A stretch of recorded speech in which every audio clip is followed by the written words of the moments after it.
Moment mal. Spiele ich da gerade Flyve PC? Deutsche Flyve PC-Spieler auf Yggdrasil und Dryad, aufgepasst. Egal auf welchem der beiden Server ihr spielt, ihr habt jetzt die einmalige Chance, beim dicken Giveaway teilzunehmen. Alles, was ihr tun müsst, um daran teilzunehmen, ist euren Char-Namen von Yggdrasil oder Dryad in die Kommentare zu schreiben. Also schreibt am besten dazu Server und Character. Wenn eins von beiden fehlt, entweder der Server oder der Character, dann könnt ihr nicht gewinnen. Es ist eine eindeutige Zuordnung eures Charakters notwendig. Und was ihr gewinnen könnt, seht ihr hier. Lasst euch nicht verwirren, hier vorne steht Code. Es sind tatsächlich keine Codes. Die Belohnungen, so wurde ich informiert, werden euch direkt vom Game Master auf eurem Account gutgeschrieben, wenn ihr gewinnt. Und ihr habt jetzt bis zum 24. Januar um 23:59 Uhr Zeit, daran teilzunehmen. Also sagt es auf jeden Fall jedem eurer Gilde, jedem eurer Freunde, jeden, den ihr kennt, der spielt. Die Gewinnchancen sind vermutlich relativ hoch, sage ich euch jetzt schon. Wie gesagt, 10 Codes, 10 Gewinner gibt es. Also nehmt auf jeden Fall daran teil, lasst euch die Chance nicht entgehen. Bis zum 24. Januar 23:59 Uhr.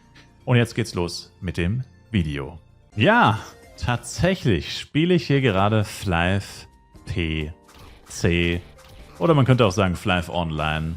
Das ist Ansichtssache. Naja, nicht wirklich Ansichtssache, es ist einfach Auslegungssache. Einfacher zu verstehen ist es, wenn man Flyve PC sagt. Aber eigentlich heißt es Flyve Online. Aber man spielt es auf dem PC, also falsch ist es irgendwie nie. Und ja, was mache ich hier? Naja, also es ist so, es hat ja vor kurzem so ein E-Sports-Tournament angefangen und mich interessiert einfach die ganze Thematik drumherum, weil das, und das garantiere ich euch, früher oder später in einer ähnlichen Form in Flyve Universe genauso implementiert wird. Und mich interessiert einfach der Ablauf, ja, ist das ein Scam, ist das kein Scam?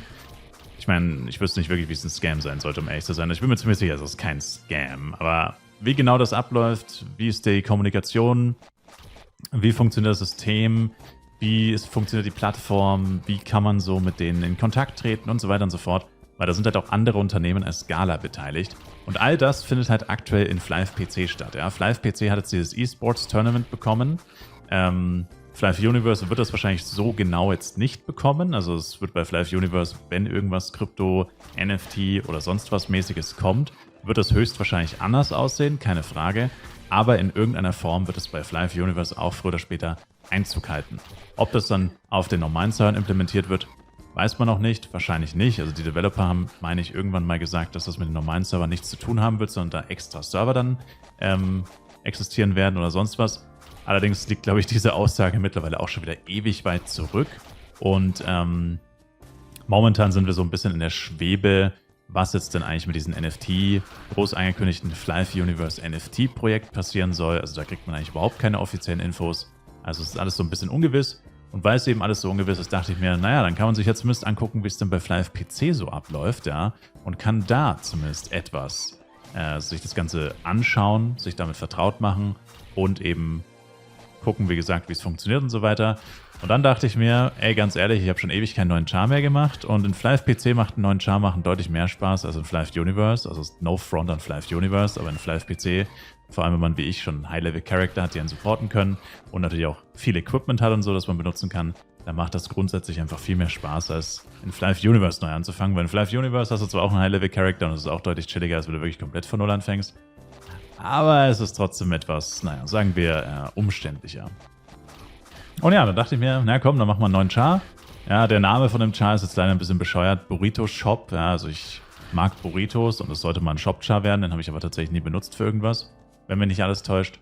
Und ja, ich hatte jetzt aber keinen Bock, einen neuen Account zu erstellen. Und man kann bei Flyve PC leider keine Charakter löschen. Ist mir aber wieder schmerzlich bewusst geworden, dass man keine Charakter löschen kann. Und entsprechend, ja, habe ich jetzt einfach irgendeinen Charakter genommen, den ich noch hatte. Und der heißt jetzt halt Burrito Shop, aber ganz ehrlich, ist ja vollkommen egal, wie der heißt. Und ja, ich habe Großes vor, in Anführungszeichen. Also ich weiß noch nicht ganz genau, wie viel und wie oft ich spielen werde. Wie gesagt, ich werde halt dann bei diesen Tournaments wahrscheinlich einfach ein bisschen mitspielen, probieren zumindest in der Rangliste aufzutauchen, dass ich halt auch weiter voranschreite und mir es dann, wie gesagt, Schritt für Schritt vielleicht anschauen kann. Sollte es nicht funktionieren, na, dann funktioniert es halt nicht. Aber momentan ist die Teilnahme bei diesen Tournaments ziemlich gering, muss man sagen.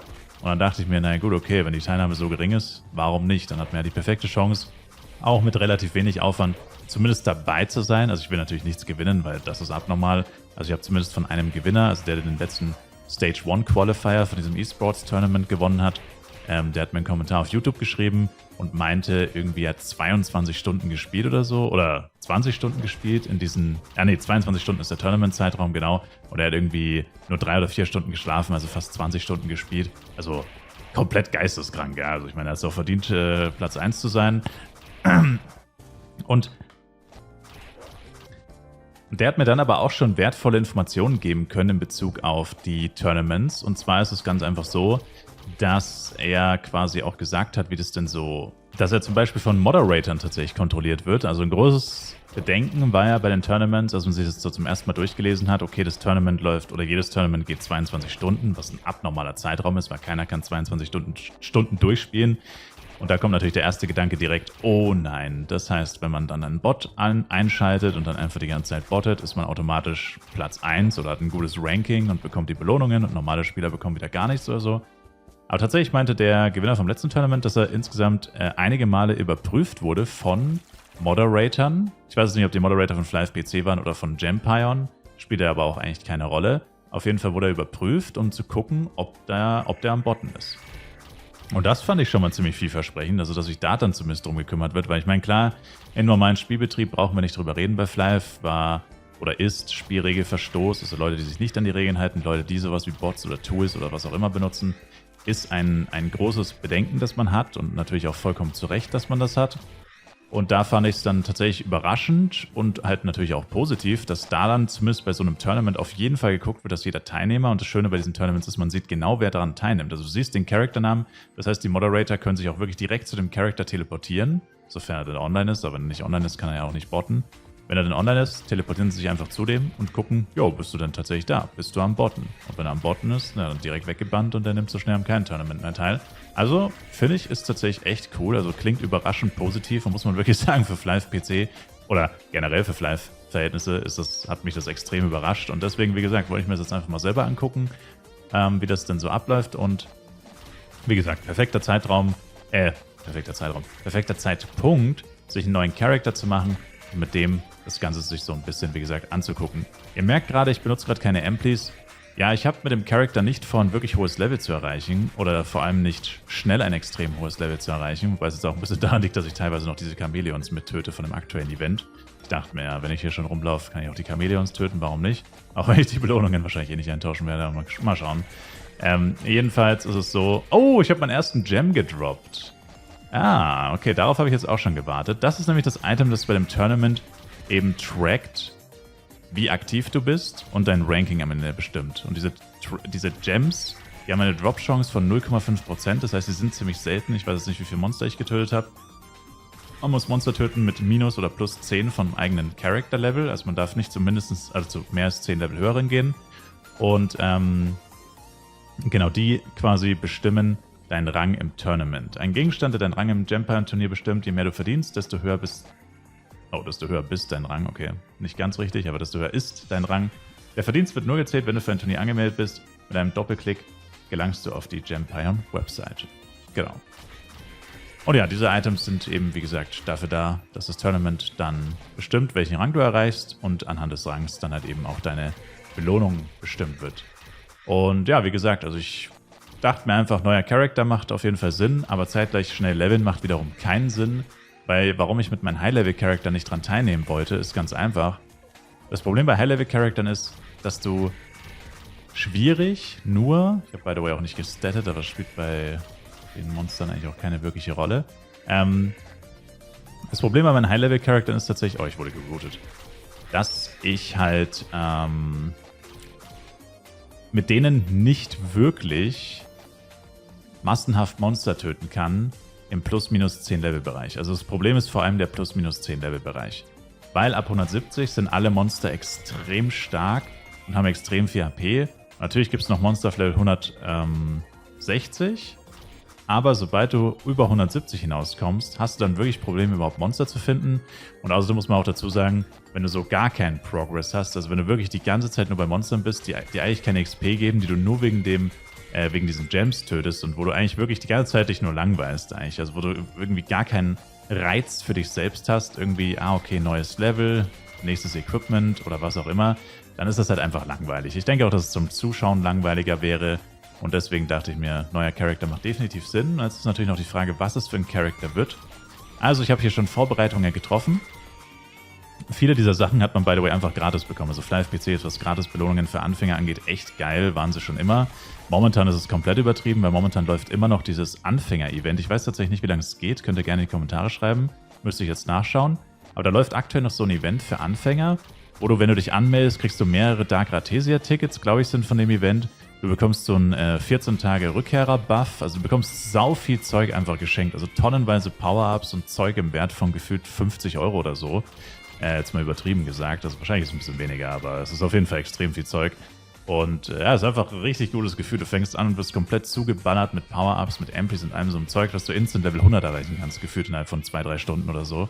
Da fühlt man sich wirklich willkommen auf jeden Fall. Also das ist wirklich ein Willkommensbonus oder auch ein Rückkehrerbonus oder auch ein Anfängerbonus, wie auch immer man es nennen will. Jedenfalls ziemlich nice. Und davon benutze ich jetzt aber, wie gesagt, aktuell erstmal noch nichts, weil ich eben jetzt nicht so ultra schnell leveln will. Und der Char wird auf jeden Fall ein Akrobat. Ich meine, ich habe es zwar nicht gesagt, aber ihr habt es ja wahrscheinlich gesehen. Also ich habe mir schon die Bögen besorgt. G-Bow, Lutzaka Bow, Lutzakas Crystal Bow, Ancient Bow. Alles clean natürlich, aber es sollte reichen. Und dann habe ich mein ultra krasses Cruiser-Set von meinem Main Ranger mit insgesamt 100, lasst mich nicht lügen, wie viel ist es? 138 Crit Damage müssten da drauf sein. Also 138% Crit Damage erweckt plus 40% Crit Damage Set Bonus, also insgesamt 178 Crit Damage oder so. Und natürlich 48% ATK. Und genau, ansonsten habe ich mir nichts von meinen Main-Charaktern eigentlich geholt. Also das CS, was ich jetzt gerade trage, ist dieses Demon-CS. Ich glaube, 4-teilig trägt man das tatsächlich gar nicht. Oder trägt man eigentlich nur 3-teilig? Warte mal. Ich glaube, eigentlich müsste ich andere Boots tragen, wenn mich nicht alles täuscht. Genau, man trägt es eigentlich nicht 4-teilig, aber ich habe jetzt einfach kein 4. Teil gehabt. Spielt jetzt auch keine Rolle am Anfang erstmal. Ich habe auch ein Schmuckset. Ich bin mir nicht sicher, ob ich es wirklich anziehen soll. Da bin ich noch so ein bisschen im Zwiespalt, weil das ein Schmuckset ist. Also es geht auch, also Fly PC, da hängen ja so viele Erinnerungen dran, so viele Sachen, die man einfach mal gemacht hat, geplant hat, vorbereitet hat und dann irgendwie doch nie dazu gekommen ist, sie auszuführen. Und bei dem Schmuckset ist es tatsächlich so, das ist das Christmas Dinner Set 2019. Also das OG Christmas... Nee, nicht das 2019. Das 2019 ist nicht das OG. Genau, das ist das OG Christmas Dinner Set, Christmas Accessory Box, umgebunden. Die habe ich mir mal vor Ewigkeiten gekauft für 250 Milliarden oder so. Also wirklich sehr lange her. Das war wahrscheinlich so 2000... Ach, lass mich nicht lügen, 2018 wahrscheinlich oder so, habe ich mir die irgendwann mal gekauft. Und da hatte ich vor, mir einen Blade zu machen. Dann kam ja aber irgendwann der neue Server Dryad, oder wahrscheinlich war es dann 2019, genau. Und dann kam irgendwann der neue Server Dryad, da war ich quasi in der Vorbereitung, mir einen neuen Blade zu machen. Dem wollte ich das Christmas Dinner Set geben. Ich meine, jedes Jahr kam ein neues Schmuckset raus. Das Christmas Dinner Set war dann eh schon nicht mehr das Beste, aber ich hatte mir das Christmas Dinner Set einfach besorgt und das, naja, war dann halt irgendwie auch ein Fehler gewesen. Aber spielt auch keine Rolle. Und dem habe ich das ganze Zeug gekauft und dann kam halt der neue Server, dann hat man lieber auf einem neuen Server gespielt, dann kam irgendwann Fly Universe, dann hat man lieber Fly Universe gespielt und so bleibt das Zeug dann halt irgendwann liegen und dann kehrst du irgendwann 5 Jahre später zurück und merkst, oh Mann, ganzes Zeug hast du besorgt und dann irgendwie nie einen Charakter daraus gemacht, so viel Geld ausgegeben, so lange Vorbereitungen getroffen, Pläne geschmiedet, was auch immer und hast den Charakter nie gespielt, was schon echt irgendwie, naja, blöd ist, sagen wir mal, aber it is what it is. Jedenfalls habe ich mir überlegt, das Set ist echt nicht so ultra viel wert wahrscheinlich. Und ich habe tatsächlich noch, und das ist auch absurd, ich habe noch ein viel besseres Schmuckset. Ich habe noch das Christmas Fairy Set. Das ist wesentlich besser als das Christmas Dinner Set. Mit einer Necklace plus 19. Das habe ich tatsächlich auch noch auf der Bank liegen. Und dann dachte ich mir, na gut, das Schmuckset hebe ich mir vielleicht wirklich noch auf, falls ich nicht doch nochmal einen neuen Charakter machen will, nochmal wirklich einen richtigen Charakter machen will oder einen meiner Main Charakter damit ausrüsten will. Und dann dachte ich mir, okay, das behalte ich mir. Aber das OG Christmas Dinner Set, das ist mittlerweile eigentlich so nicht schlecht, aber so veraltet, das werde ich wahrscheinlich nie wieder brauchen. Und deswegen werde ich es wahrscheinlich dem Charakter hier geben. Und ich würde sagen, wir machen jetzt einfach Nägel mit Köpfen. Wir packen das Christmas Dinner Set hier aus.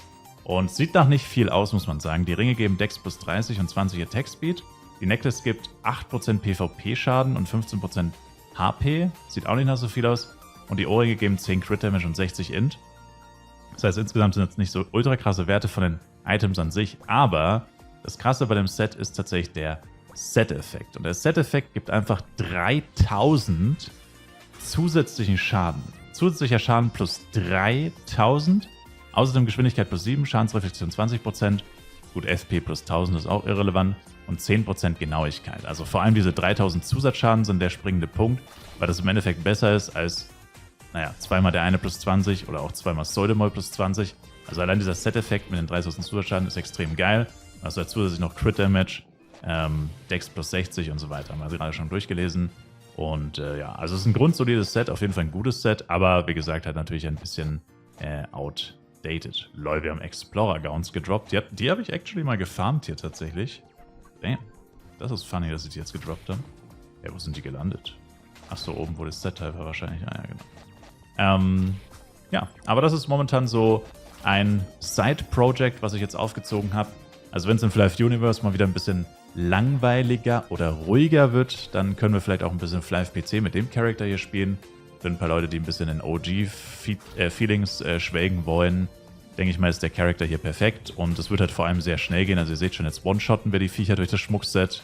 Und mit dem Cruiser-Set, wie gesagt, 138 Crit-Damage erweckt und 48 ATK. Also ich denke, der Charakter wird absolut keine Probleme haben, sehr schnell sehr gute Killtime zu haben, was für dieses Event, für dieses Tournament natürlich perfekt ist, weil du willst einfach nur so viele Monster wie möglich töten.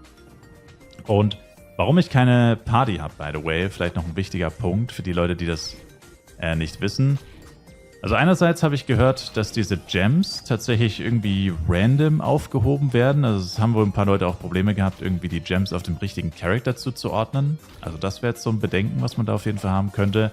Das habe ich jetzt ehrlich gesagt nicht ausprobiert, dass jetzt wirklich reines Hörensagen kann sein, dass das vielleicht doch nicht so kompliziert ist oder dass man das irgendwie über Party-Einstellungen mit Party-Einstellungen auf Leader oder so regeln könnte.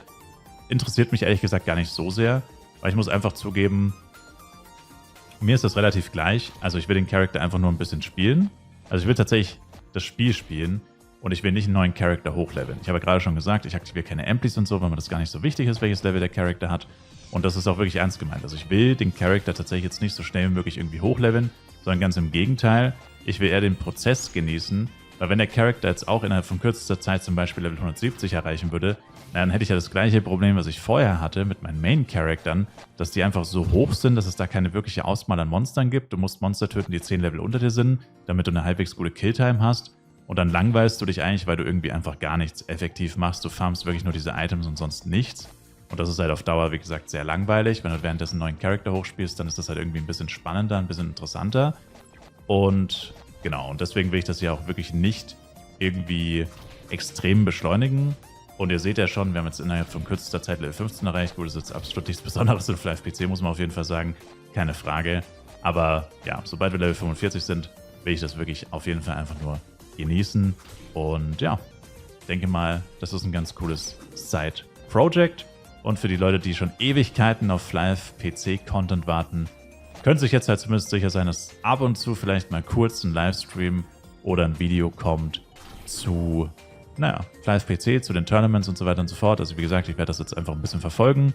Nicht unbedingt an jedem Tournament aktiv teilnehmen, aber naja, ich denke mal, die groben Punkte habe ich jetzt klar gemacht, was hier so das Ziel von dem Charakter ist. Ich weiß, ich bin Level 15 und kriege kein XP mehr, by the way. Werde dann jetzt wahrscheinlich noch schnell die Job-Quest machen und dann beim nächsten Mal geht es dann nach Level 15 weiter. Und ja, lasst mich auf jeden Fall wissen, ob ihr Bock drauf habt, bisschen Flive PC wieder zu sehen. OP-Content, OP-Power-Ups, ihr seht allein schon, das habe ich alles bekommen, einfach nur für einen Level 1 Charakter. Also hier unten ist alles sehengebunden, bis auf hier ein paar Power-Ups, also hier diese Upcut-Stones.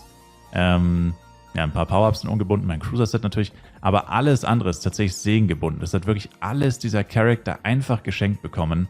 Also ganz ehrlich, es ist absurd. Es ist wirklich absurd, was du hier alles geschenkt bekommst. Klar kann man jetzt sagen, na gut, das müssen sie auch machen, sonst spielt das sowieso gar keiner mehr. Und ja, das ist richtig. Aber ich finde Flive Universe, die Anfangsbelohnungen von Flive Universe, erstens ergeben sie keinen Sinn und zweitens sind sie auch einfach echt schlecht, muss man sagen. Also das Spiel ist ja wirklich schon lange draußen und ich finde, wenn ein Spiel schon lange draußen ist, dann musst du Anfängern schon ein bisschen, und verzeiht mir die Ausdrucksweise, aber den musst du schon ein bisschen das Zeug in den Popo schieben.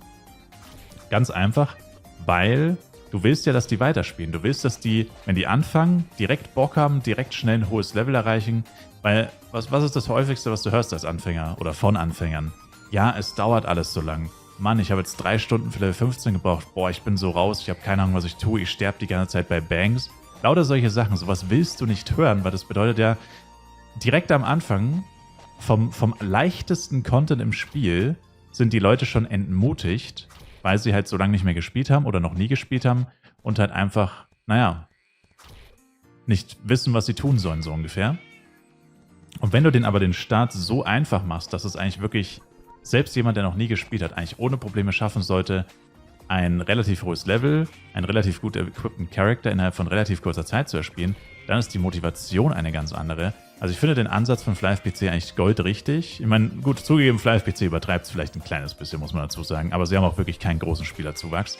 Aber Flive Universe im Gegenzug dazu, die machen gar nichts für Anfänger. Ja? Also du kriegst als Anfänger so eine Box, wo schon mal 3 Power-Ups drin sind, die komplett nutzlos sind, weil du bekommst zum Beispiel diese Int-Flask, also diese 7 Dex, 7 STR, 7 Int, 7 STA. Ja, du bist halt eine Klasse. Also entweder du bist Magier oder du bist ein 1v1-Kämpfer, wie auch immer. Das heißt, 2 der 4 Tränke sind schon mal mehr oder weniger nutzlos. Also keiner, der STR und Dex braucht Int. STA ist natürlich immer so ein bisschen allgemein, aber STA bringt im Endeffekt jetzt als Anfänger auch nicht so ultra viel. Also davon mal abgesehen.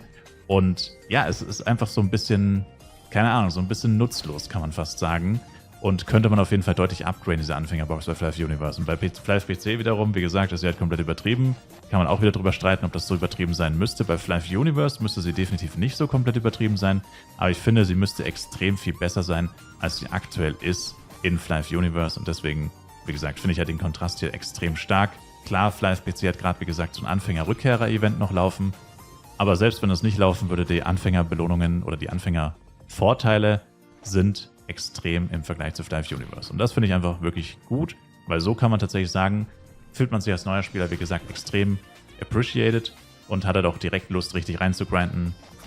Und alles geht super schnell und man hat ja dann auch irgendwie keinen unfairen Vorteil, weil Leute, die schon ewig lang Level 170 plus sind, was juckten die, wenn jetzt jemand anfängt und innerhalb von 2-3 Tagen Level 120 erreicht oder so? Das juckt die einfach nicht, ja. Die freuen sich, wenn jemand Neues anfängt zu spielen. Die sind dann nicht sauer darauf oder so. Und das wäre man bei Flive Universe ganz ehrlich auch nicht, ja. Man kriegt sicherlich einen Monat nach Release oder so, wenn du plötzlich als Anfänger 1000 F-Coin einfach geschenkt bekommen würdest oder sonst was. Klar hätte man sich darüber aufgeregt, aber 2,5 Jahre später würde sich da auch keiner mehr aufregen. Es ist einfach lächerlich, dass die Belohnungen da noch nie geupgradet wurden. Also da sieht man mal die verschiedene Denkweise von Spielen, je nachdem, in welcher Situation sie stecken. Ist ganz interessant. Aber ja, ich mache jetzt auf jeden Fall noch die Job-Change. Ich habe jetzt 2 Gems gedroppt. Ich denke mal, das reicht, um auf jeden Fall in den Top 8 des Tournaments zu landen. Wenn nicht, dann lasse ich euch das auf jeden Fall beim nächsten Mal wissen, ob es gereicht hat oder nicht. Und ja, vielleicht sehen wir uns dann, wie gesagt, ab und zu meinem Livestream mit ein bisschen FlivePC wieder oder eben im nächsten Video. Ich sage auf jeden Fall danke euch vielmals fürs Zuschauen und sage auch, es gibt auf jeden Fall noch ein kleines Giveaway. Das werde ich wahrscheinlich noch an den Anfang des Videos einbauen und sage bis zum nächsten Mal. Macht's gut, haut's rein und ciao, ciao.